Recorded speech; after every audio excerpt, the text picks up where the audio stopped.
Les naïcs, on en vient à cette mystérieuse affaire. Que se passe-t-il vraiment au commissariat de Berck? Depuis 2014, les fonctionnaires de police tombent malades les uns après les autres. Des vertiges, des brûlures des voies respiratoires et même des saignements de nez.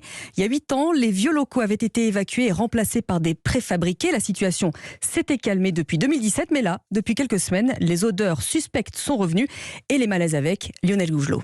Oui, effectivement, après l'évacuation du commissariat et le transfert des policiers dans des Algeco il y a 8 ans, il y avait eu des travaux sur l'aération et la plomberie du bâtiment, mais aucun indice sur l'origine des mystérieuses émanations qui avaient provoqué à l'époque les premiers malaises. Et de retour dans les locaux, les symptômes sont revenus, raconte Arnaud Moreau, représentant du syndicat Unité SGP Police dans le Pas-de-Calais. De nouveaux collègues se plaignent d'étourdissements, de maux de crâne, les yeux irrités ainsi que la gorge, des essoufflements, certains nous disent de grosses fatigues, alors qu'avant c'était des sportifs. On a eu à peu près une dizaine d'arrêts maladie sur ces derniers jours. Alors une société spécialisée a été missionnée pour effectuer des prélèvements sur le site, des capteurs ont été installés, mais les policiers qui doivent maintenant subir des analyses médicales viennent travailler avec la boule au ventre. Quand ils rentrent dans les locaux, les collègues ne se sentent plus en sécurité sur leur lieu de travail. C'est pour ça que je vous dis, il faut déplacer dans l'urgence les fonctionnaires. On ne pourra pas attendre encore 2 ou 3 ans qu'on nous signale encore des malaises ou quoi que ce soit de plus grave, parce qu'on n'a pas de recul sur ce qui peut se passer dans les 5 prochaines années. Il faut un relogement d'urgence. On parle de la santé des fonctionnaires de police. Et je pense que ça, c'est primordial. Reste à trouver l'endroit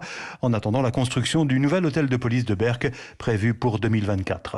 Malaise à Berck, ça ferait un bon titre Oui. de polar. Le récit d'ailleurs était signé Lionel Gougelot. Oui, et d'ailleurs les polars sont souvent tirés de la réalité.